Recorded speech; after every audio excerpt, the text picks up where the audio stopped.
오늘부터 이 집은 나랑 밥이 쓰는 거야.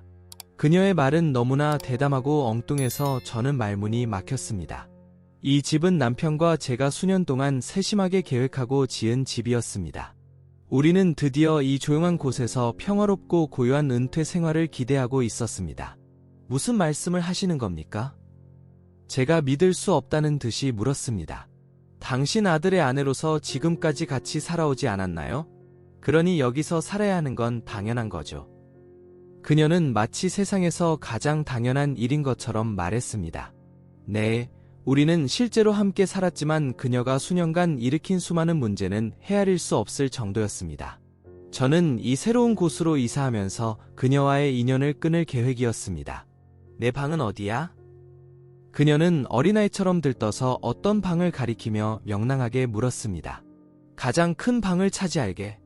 당신들 같은 노인네들은 이렇게 큰 공간이 필요 없잖아. 그녀가 말을 더했습니다. 저는 놀라서 당신은 여기에 방이 없어요 라고 말했습니다. 그녀는 눈을 크게 뜨고 놀랐습니다. 그녀는 정말로 이 새 집에 살 것이라고 믿고 있었습니다. 정말 여기 살고 싶다면? 제 말이 그녀의 신경을 건드린 것 같았습니다. 그녀는 얼굴이 새빨개지며 화를 내며 저에게 맞섰습니다. 그녀에게 적당한 생활 공간을 보여주었는데도 불구하고 그녀는 만족하지 못했습니다. 저는 마음을 먹었습니다. 이 이기적이고 탐욕스러운 며느리에게 반격을 가할 겁니다. 저는 캐서린 샌더스입니다. 얼마 전 60대에 은퇴한 후로 간병인으로 일했습니다. 거의 같은 시기에 은퇴한 남편과 저는 평화로운 나날을 함께 보내고 있습니다. 저는 20살 후반에 남편과 결혼했고 아들을 낳았습니다. 바쁘게 살았지만 우리는 집안일과 아이 키우기를 함께하며 잘 해냈습니다. 아마도 우리가 아들에게 듬뿍 사랑을 쏟았기 때문에 그는 아버지처럼 친절하고 사려 깊은 젊은이로 자랐습니다. 아들은 명문 대학교에 들어가 대기업에 취직해서 잘하고 있습니다. 지금은 50대이지만 예전처럼 배려심이 많고 사려 깊습니다. 그는 항상 우리를 챙겨주고 우리는 서로를 존중하면서도 서로의 삶에 너무 간섭하지 않습니다. 아들이 40대가 되었을 때 집으로 데려온 여자가 있었습니다. 그 여자는 친절해 보였고 새로운 사람을 만나는 것을 두려워하지 않는 자신감 있는 사람처럼 보였습니다. 남편과 저는 그녀와 즐거운 대화를 나누었고 그런 책임감 있는 며느리라면 안심할 수 있을 거라고 생각했습니다. 하지만 그녀가 아들과 결혼한 후로는 그게 다 가면이었다는 것을 깨달았습니다. 우리 며느리 린다는 결혼 후로 매우 이기적인 사람으로 드러났습니다. 그들은 우리와 함께 살기 시작했고 그녀의 행동은 점점 더 문제가 되었습니다.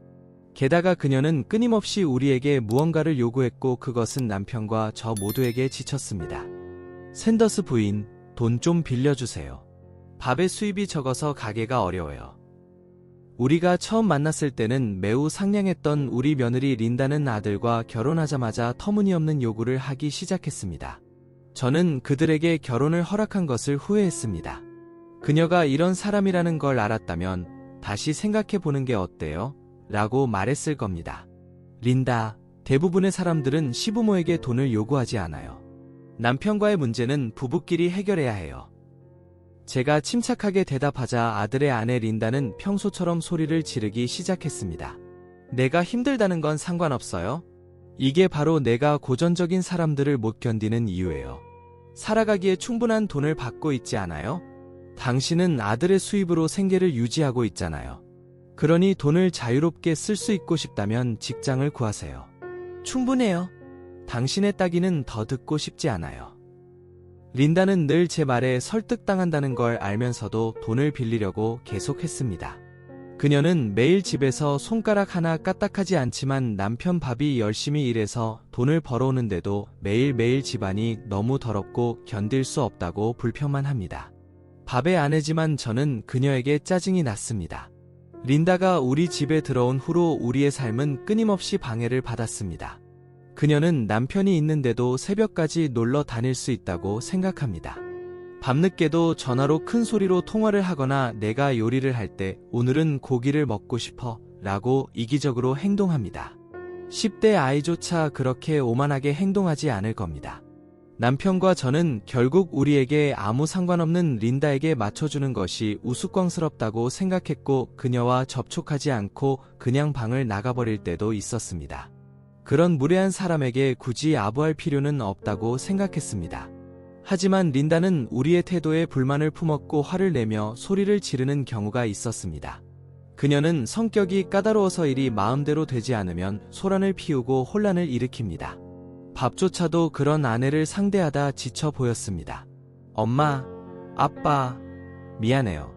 제가 그녀가 이런 사람이라는 걸 알았다면 같이 살지 않았을 텐데. 어느 날 저녁 린다는 또다시 파티를 즐기러 나간 사이에 밥이 우리에게 사과했습니다. 밥은 같이 살면서 우리에게 고생을 끼쳐서 죄책감을 느꼈습니다. 자신의 어려움보다 우리가 더 힘들다는 생각에 그녀를 내쫓지 못하고 있었습니다. 밥의 사려 깊음은 미덕이지만 그를 상처 주고 불공평하게 대하는 사람에게 그렇게 관대할 필요는 없습니다. 내가 가장 힘들긴 하지만 이제부터 린다를 어떻게 할지는 내가 결정해야 해. 남편이 친절하면서도 엄격하게 말했습니다. 밥은 고개를 끄덕였습니다. 걱정 마세요. 생각해 볼게요. 남편의 작은 밀어주기에 뭔가 결심한 것 같았습니다. 린다는 자신이 이 집에서 문제로 여겨지고 있다는 것을 모른 채 그날 밤에도 파티를 즐기고 있었습니다. 새 집을 지으신다길래요? 어느 날 린다가 갑자기 물었습니다. 우리는 70년 된 집에서 살고 있습니다. 남편과 저는 은퇴하면 저축으로 새 집을 지을 계획을 수년 동안 세워왔습니다. 처음 만났을 때 그 이야기를 했지만 린다는 처음 듣는 것처럼 반응했기 때문에 별로 귀를 기울이지 않은 것 같습니다. 사실상 공사가 거의 끝나가고 이사 준비도 하고 있지만 린다에게 말할 의무는 없다고 생각했습니다. 네, 그래서요? 제가 퉁명스럽게 대답했습니다. 제 대답을 들은 린다는 테이블을 두드리며 항의하기 시작했습니다. 당신들이 오래 살지 못할 테니 왜 새 집을 지으세요? 밥과 내가 살 집을 지어야지요. 미래에 아이가 생길 수도 있고 우리는 아직 집이 없잖아요. 적어도 계약금은 당신들이 내주셔야 공평하지 않아요. 그녀의 요구는 믿을 수 없었습니다. 부모가 자녀가 집을 살 때 계약금을 내주는 경우도 있지만 밥과 린다가 집을 살 계획이라는 이야기는 들어본 적이 없었습니다. 게다가 밥과 린다는 이미 50대이고 아이를 갖지 않겠다고 했기 때문에 그녀가 그걸 협상의 칩으로 사용하는 것을 보고 놀랐습니다. 아이를 갖지 않을 거라고 하지 않았어요? 아이가 있든 없든 집을 지을 비용은 기본적으로 밥과 너가 내야 해. 부모가 모두 계약금을 내줘야 한다고 생각해? 제 말에 린다의 얼굴이 새빨개졌습니다. 린다는 사실을 들은 것이 화가 난 것 같습니다. 당신들이 새 집에서 살고 우리는 안 살 수 있다는 게 너무 불공평해요. 설명할 수 없는 말을 남기고 린다는 위층으로 올라갔습니다.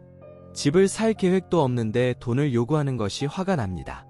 린다는 그저 우리에게서 돈을 뜯어낼 방법을 찾고 있을 뿐입니다. 그녀는 밥과의 삶에 쓰기 위해 돈을 얻을 의향이 조금도 없을 겁니다. 남편과 저는 이기적인 린다를 상대하는데 지쳤습니다. 새 집으로 이사하면 그녀와의 인연을 완전히 끊기로 결심했습니다. 몇 주 후 새 집이 완공되었고 남편과 저는 물건을 옮기며 새로운 삶을 준비하기 시작했습니다. 몸이 지쳤기 때문에 이사 회사와 밥에게 도움을 받았고 순조롭게 진행되었습니다. 수년 동안 꿈꿔왔던 집을 마침내 손에 넣었습니다.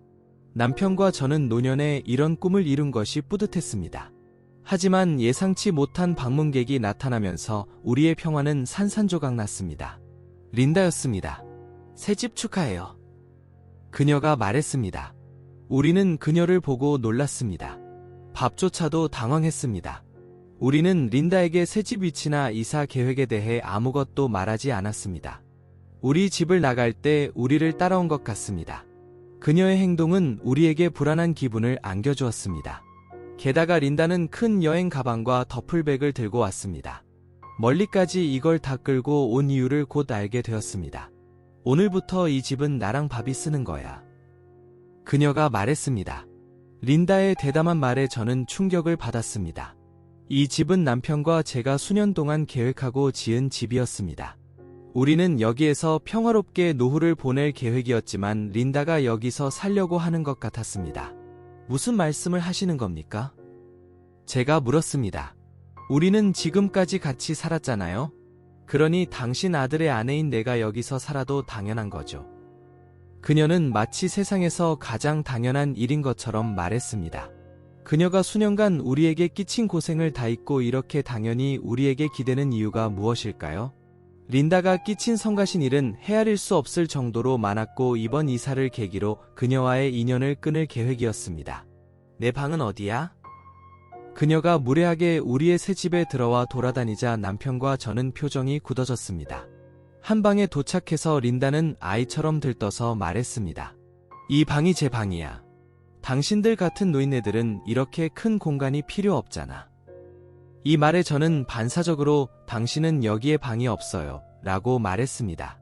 린다는 놀랐습니다. 그녀는 정말로 우리가 새로 지은 집으로 이사할 수 있다고 믿고 있었습니다. 그녀의 오만함에 분노가 치밀었습니다. 여기서 살고 싶다면 이 자리는 어때요? 저는 계단 아래의 수납 공간을 가리켰습니다. 그곳은 진공 청소기와 다양한 가정용품으로 가득 차 있었지만 한 사람이 살기에 충분한 공간은 있었습니다. 린다는 눈을 크게 뜨고 웃으며 그 제안을 농담으로 일축했습니다. 농담하지 마세요. 제가 거기 살 수는 없어요. 그럼 나와 함께 오세요. 저는 린다를 데리고 밖으로 나가 마당 구석에 있는 창고를 가리켰습니다. 이곳이 당신에게 딱 맞을 것 같아요. 사실 당신이 받을 만한 것보다 더 낫죠. 제 말에 린다의 얼굴이 새빨개졌고 그녀는 저에게 달려들었습니다. 농담하시는 거죠? 제가 거기 살 수는 없어요. 이제 그만하세요. 린다의 소리를 끄는 사람은 밥이었습니다. 밥은 항상 목소리를 높이거나 누군가에게 소리를 지른 적이 없지만 이번에는 참을 수 없는 것 같았습니다. 그는 린다를 저에게서 떼어내어 우리 집에서 쫓아냈습니다. 언제까지 나와 부모님을 괴롭히려고 그러세요? 당신도 50대인데 시부모님에게 그렇게 이기적일 수가 있나요? 밥의 정당한 분노에 린다의 얼굴은 더욱 붉어졌습니다. 그녀는 말을 잃은 것 같았고 입은 움직였지만 소리는 나오지 않았습니다. 린다, 여기 당신 자리는 없어요. 결국 당신은 우리 가족의 일원이 아니잖아요. 제가 꾸짖는 어조로 말하자 린다가 마침내 어리둥절한 외침을 질렀습니다. 설명할게요. 밥이 전에 본 적이 없는 심각한 표정으로 린다를 바라보며 말했습니다. 당신이 바람을 피우고 있다는 걸 알아요. 당신의 야간 활동이 지나치게 많아지면서 저는 탐정을 고용해서 증거를 수집했어요. 이혼할 생각이에요. 그러면 당신은 우리 가족의 일원이 아니게 돼요. 밥은 침착하게 말했지만 이 결정을 내리기까지 얼마나 고통스러웠을지 상상할 수밖에 없었습니다. 린다는 밥이 자신을 대면하지 않을 것이라고 생각하며 계속 바람을 피웠고 수집된 증거는 설득력이 있었습니다. 밥은 결혼 초기에 이혼을 생각하기 시작했지만 린다의 성격을 생각하면 그녀가 쉽게 동의하지 않을 것이라고 생각했기 때문에 그녀가 부인할 수 없을 만큼 충분한 증거를 모았고 이혼이 성사되도록 세심하게 준비했습니다. 이 모든 것을 들은 린다는 입을 벌린 채 굳어졌습니다. 부모님께도 이 사실을 말했어요. 부모님은 당신이 살던 집을 철거할 계획이에요. 여기 당신 자리는 없어요. 갑자기 그런 말씀을 하시다니 저는 어떻게 해야 해요? 그녀가 외쳤습니다. 어른이면 스스로 생각해야 해요. 어쨌든 우리 집 근처에는 절대 오지 마세요. 하지만 시간이 없을 테니까. 우리 가족에 의해 차갑게 단절된 린다는 움직이지 않고 현관에 주저앉아 있었습니다. 밥이 강제로 그녀를 쫓아냈지만 그녀를 여기에 두면 문제가 생길 테니까요. 하지만 저는 그녀에게 조금도 동정심을 느끼지 못했습니다. 직장에 더 가까운 아파트로 이사한 밥은 변호사를 통해 이혼 소송을 시작했습니다. 불륜의 확실한 증거가 있었기 때문에 린다는 도망칠 수가 없었습니다. 남편과 저는 원래 있던 가족집을 철거하기로 했습니다. 린다는 원래 있던 가족집으로 이사할 계획이 있었지만 철거가 시작되었고 그녀는 이제 살 곳이 없었습니다. 우리는 이미 린다와 인연을 끊었고 그녀는 밥과 이혼하여 다시 전혀 모르는 사람이 될 것입니다. 하지만 그녀가 집에 계속 머물려고 하는 대담함은 믿을 수 없습니다. 그녀는 다른 사람에게 불편을 끼쳐도 자신에게 이익이 되면 상관하지 않았을 것입니다. 하지만 그녀의 부모조차도 그런 행동을 용서하지 않을 것입니다. 그녀는 눈물을 흘리며 부모님께 도움을 요청했지만 부모님은 이미 밥으로부터 상황을 알고 있었고 그녀를 돌아서며 힘든 때만 의지하지 말라고 말했습니다. 나중에 우리는 린다의 부모님으로부터 직접 사과를 받았습니다. 그들의 지친 표정을 보니 오랫동안 그녀 때문에 고생했을 거라고 생각했습니다. 갈 곳도 없고 변호사를 고용할 돈도 없었던 린다는 이혼을 받아들일 수밖에 없었습니다. 밥은 마침내 이혼했고 어깨에서 무거운 짐이 내려진 것처럼 보였습니다. 린다는 직장에 다니지 않기 때문에 앞으로 힘든 시간을 보낼 가능성이 높습니다. 저는 린다와 이혼하게 되어 정말 기쁩니다. 린다와 이혼한 후 밥은 더 이상 생활비나 저축에 대해 걱정할 필요가 없어졌고 일에 더 집중할 수 있었습니다. 남편과 저는 당시에는 알지 못했지만 린다는 저축 계좌를 털어쓰고 있었습니다. 그녀의 과도한 지출은 그를 파산으로 몰아넣을 수도 있다는 우려가 있었습니다. 지금은 꽤 자유롭게 살고 있는 것 같고 부모로서는 안심입니다. 평화롭게 살 수 있을 줄 알았는데 무슨 일이 생겼습니다. 린다가 우리 새 집을 찾아왔습니다. 창문을 보니 린다가 있었습니다. 그녀는 밥과 결혼했을 때보다 상당히 나이가 들었습니다. 그녀의 머리카락은 엉망이었고 피부는 탄력이 없었고 옷은 초라했습니다. 이혼할 때 공동 재산을 받았어야 했지만 인생의 어려움을 겪고 있어서 그걸로는 충분하지 않을 수도 있습니다. 우리가 문을 열자 거기 린다가 있었습니다. 그녀는 계속 사과했습니다. 진심으로 사과하는지 아닌지는 모르겠지만 어느 쪽이든 우리는 동정심을 조금도 느끼지 못했습니다. 무슨 일이에요? 저는 차갑게 물었습니다. 정말 미안해요. 집을 잃었고 부모님이 저를 버리셨고 갈 곳이 없어요. 제발 여기 살게 해주세요. 그녀가 그렇게 한 후에 우리가 그녀를 집에 들여보낼 것이라고 생각했을까요? 그렇다면 그녀의 생각은 너무나 피상적입니다. 당신이 무슨 말을 하는지 알아요? 당신은 우리와 함께 살면서 집안일은 하지 않았고 아들의 돈을 써먹었어요. 당신이 여기 살면 우리에게 아무런 이익이 없어요. 우리는 더 이상 가족이 아니라는 걸 알죠. 네, 제 잘못이에요. 제발 여기 살게 해주세요. 린다의 사과에는 죄책감이 없었습니다. 그녀는 왜 집에서 쫓겨나고 이혼 소송을 당했는지 이해하지 못했습니다. 오히려 계속 사과하면 우리가 포기할 것이라고 생각한 것 같습니다. 당신은 우리와 아들을 오랫동안 괴롭혔어요. 아무런 배려도 없이 돈을 요구했고 항상 이기적이었어요. 우리가 그런 사람을 집에 들이려고 할까요? 돌아가세요. 우리가 차갑게 대응하자 예상대로 린다가 분노에 찬 눈으로 우리를 노려보았습니다. 그녀가 자신의 행동을 반성하지 않았다는 것은 한눈에 분명했습니다. 제가 사정한다고 해서라도 살게 해주세요. 너무 인색하시네요. 그럼 다른 사람 집에 가서 물어보세요. 친절하면 당신 같은 의심스러운 여자를 살게 해줄지도 몰라요. 린다는 좌절감에 얼굴을 찌푸렸지만 갑자기 그녀의 얼굴이 창백해졌습니다. 어두워서 잘 보이지 않았지만 자세히 보니 길고양이가 린다의 발에 비비고 있었습니다. 린다가 비명을 지르며 다리를 휘두르자 길고양이는 도망쳤지만 집안에서 야옹 소리가 들리자 그녀는 즉시 긴장했습니다. 고양이 키우세요? 네, 최근에 키우기 시작했어요. 우리는 항상 구조 고양이를 입양하고 싶었거든요. 제 대답에 린다의 뺨이 떨렸습니다. 믿을 수 없어요. 고양이 키우다니. 오세요. 가기 전에 한번 보세요. 필요 없어요. 린다가 소리를 지르며 엄청난 속도로 달려갔습니다. 사실 우리는 고양이를 키우기 시작했고 고양이가 우리에게 애정을 가지기 오래 전부터 남편과 구조 고양이를 입양하는 것에 대해 이야기를 나누었습니다. 너무 귀여워서 완전히 반해버렸습니다. 최근에야 린다가 고양이에게 심하게 알레르기가 있다는 사실을 알게 되었습니다. 밥과 이야기하다가 알게 된 사실입니다. 그러니 린다를 쫓아내기 위해 고양이를 키운 것은 아니지만 결국 그녀를 쫓아내는 데 도움이 되었습니다. 그래서 우리는 고양이에게 고마워야 합니다. 그 이후로 린다가 우리 집을 찾아온 적은 없습니다. 린다는 집을 찾아다니는 동안 밥의 아파트에 난입했지만 경찰에 무자비하게 쫓겨나갔고 재빨리 끌려갔습니다. 그래서 그녀는 그의 아파트에 들어갈 수 없었습니다. 그 이후로 린다를 보지 못했지만 소문에 따르면 먼 곳의 마을을 돌아다닌다고 합니다. 린다에게는 다른 선택의 여지가 없었고 미래의 삶을 위해 일하기 시작했습니다. 그녀는 이제 주에 몇 번 일하는 것 같습니다. 하지만 린다에게는 남자에게 의지하고 일을 거의 하지 않은 적이 있기 때문에 익숙하지 않은 업무와 지나치게 이기적인 성격 때문에 파트타임 일자리조차 힘든 것 같습니다.